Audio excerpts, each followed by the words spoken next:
Hello, everybody. Welcome, whether you are with me live or catching this replay later. Please comment below and let me know who is watching. I wanted to introduce myself.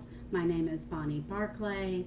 I am the owner of Creekside Counseling and Wellness and a therapist here in Knoxville, Tennessee. So today, as part of Trauma Talk in 10, we are going to talk about managing emotional flashbacks. And today I am going to go through a list of 13 steps of managing those flashbacks. So if you want to grab something to write with, please do so now so that here in a few minutes you'll be able to write down some of these key steps. If for any reason you're missing something and this feels important to you, feel free to just message me, and I don't mind responding and providing you some additional information. Also, as usual, please be sure to check out some of my posts, and you will be able to see some additional information through that as well. So, I spoke briefly about emotional flashbacks in my last live, and I want to kind of unpack this a bit further today and then share some steps outlined by Pete Walker from his book on Complex PTSD or post-traumatic stress syndrome, or post-traumatic stress disorder, with a little bit of Bonnie Barclay added in as I go through those steps. I spent some time this past weekend supporting a client through an emotional flashback that she was having. And she said, "Hey Bonnie, you should do a video on that." So I took her advice, and that's why I want to focus on this today. So let's define an emotional flashback again for the purpose of this video. So an emotional flashback is a moment when we are reliving past trauma from childhood, often referred to, and this was from my post yesterday, I believe, was an amygdala hijacking. Clients described being filled with confusing and distressing emotions from the past, and they feel real in the present. The past is present and can be disorienting and extremely painful. You're essentially reliving the worst emotional times of your childhood. These experiences feel so overwhelming because they are an intense reaction in the emotional memory part of the brain, and it overrides the rational thinking part of the brain.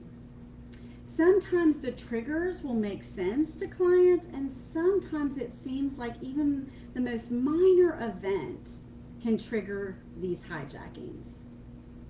So there's really two types of triggers that we look at: internal and external triggers. So let's talk first about external triggers. External are people, places, things, events, even facial expressions, and even styles of communication that remind us of our original trauma and flashes us back to the painful feelings of those times. Now, internal triggers. So the most common internal triggers originate from our inner critic. The negative thoughts and visualization about endangerment or the need for perfection that can quickly devolve into negative noticing. And this is where we start to focus on everything that has gone wrong or could go wrong. So that rear view mirror looking back gone wrong, and that future projecting of gone wrong. A key signal of being in an emotional flashback is the felt sense of being small, fragile, on edge, helpless, and hopeless, which then can magnify into shame and withdrawal from others. Another sign is all or nothing thinking, this black and white, directed towards yourself or lashing out at others. Those are some of the shame reactions that I've talked about before, where you attack self or attack others out of that shamed base state that you're in. So, time does not heal all wounds. Recognizing triggers can be difficult because they can often occur outside of normal awareness or consciousness. Practicing the 13 steps we're about to jump into and becoming more mindful during this process can help. So let's jump into managing the flashbacks. Remember, these are recommendations, and implementation of these different ones requires flexibility, really individualizing them for what will or will not work for you. And remember that the information is not a replacement for therapy.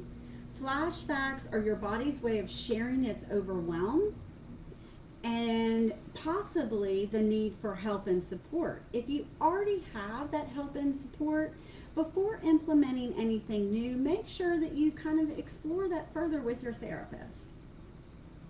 So, managing emotional flashbacks. Let's talk about number 1. So this is in the vein of name it to tame it that Siegel talks about. So when we need to name it, we want to say, I am having a flashback, right? And the emotional component of this, we talk about images or intrusive memories and things like that. But remember that the emotional flashback is more that feeling state and felt sense that brings us back to the past.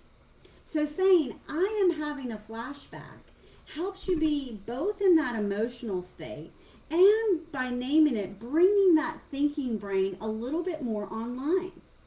Flashbacks take us into a timeless part of our psyche that feels as helpless, hopeless, and surrounded by danger as we were in childhood. The feelings and sensations you experience are past memories and cannot hurt you now. And by naming it, we bring that present-centered thinking brain and focus online again. So name it to tame it. Number 2, remind yourself, I feel afraid, but I'm not unsafe or in danger right now. Cueing into your surroundings, your adult hands, by simply looking at your adult hands to ground you into your adult self. I'm safe now, here and in the present. Remember, you are now in the safety of the present moment, far from the danger of the past. Number 3, own your right or need to have boundaries. Remind yourself that you do not have to allow anyone to mistreat you. You are free to leave uncomfortable or dangerous situations and protest against unfair behavior. Number 4, and this one can be a hard one, right? Speak reassuringly to your inner child. Sometimes these parts of ourselves that feel very regressed, we want to kind of push them away. We don't want to get in touch with that part that can make us feel bad. And it's important to be reassuring to that part of ourselves that is flashing back to, that we're flashing back to. The child needs to know that you love him or her unconditionally, that she can come to you for comfort and protection when she feels lost and scared. And I know for some of you intellectualizers that this feels really woo-woo to talk about inner child work, but we all have parts. I've talked about this before. I have a mom part and a wife part and a mother part and a therapist part. We also have an internal family of different ages and stages of ourselves, and that is, even more important to notice when we have a history of trauma and we're looking at flashbacks and survival skills. Number 5, and this one, I love this one, is deconstructing eternity thinking. All right, That's some big old language there, right? So let's digest that a little bit. So in childhood, the fear and abandonment felt endless, right? When you're a child, you have no concept of time. And, I remember as a mother, I would look at my kids and wait to tell them that someone was coming to visit, because they'd be like, is that tomorrow? Is that tomorrow? Are they coming yet? Is that today? Is that tomorrow? So we would avoid that, right? So things seem endless, that waiting even for something good. So eternity thinking is thinking that something is not going to end. It's going to last forever. And a safe future was unimaginable. Remember, the flashback will pass as it has many times before. Number 6, remind yourself that you are in your adult body with allies, skills, and resources to protect you that you never had as a child. Feeling small and little, again, is a sure sign of a flashback. Ground yourself to the present moment by noticing where you are in the home that you as an adult pay for. Noticing, again, simple things like your hand, your wedding ring, what you're wearing. Looking around the room to things that you have purchased and owned for yourself. Bringing yourself back into your adult body. I work with a lot of my clients on what I call a team of allies. Really noticing who's on your team now. Friends, neighbors, your therapist, doctors. Those people who show up for you and who are truly on your team. Sometimes it's important to even just imagine their face in those moments of overwhelm. So the next step is number 7, ease back into your own body. So fear launches us into this place of worrying, numbing, spacing out, that disconnection that can occur either in hyper or hypo arousal, right? That we've talked about being outside of that window of tolerance where it's the optimal level of stress where we can function. This part, we're in more of the emotional brain than the thinking brain. So we have to, as part of that grounding process, bring ourselves slowly back into the body. So gently asking your body to relax.